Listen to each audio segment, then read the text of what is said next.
maanaam dañu daan wax ne Sénégal ci Afrique mooy réew mi nga xam ne mësul am coup d'état loolu kenn sañatu ko wax ci rajo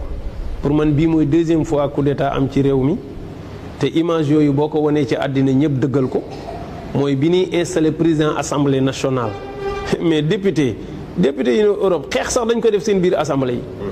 armée moo ñëw installé président assemblée nationale mais coup d'état lan la lu dul armée bu ñëw rek jël pouvoir boo xam ne ay civil ñoo ko waroon a def armée bi ñëw def ko seen place président assemblée armée moo ko installé. démb bii ci mujjaat loi bi yokkal président mandat wam armée ñoo ñëw installé leen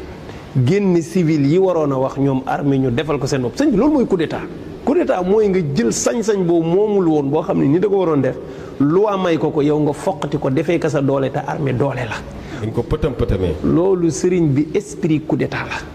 moo tax ma jàpp ne loolu du lu baax jëmul kër. attention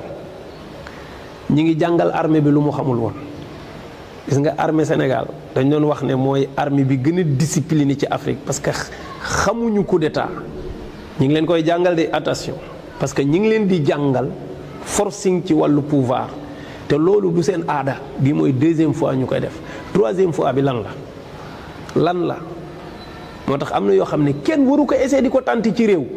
te ñoom bu ñu ko mosee ñoom ñu mos ne mais ndeke ñoom ñoo mën a installé kon fii léegi pour nga installé wu ñun suñu doole moo lay fal. mais attention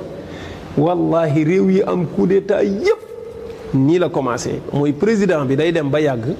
loi yi dootu ko arrangé mu bàyyi fa loi ya di utiliser force de l'ordre yi di réprimer nit ñi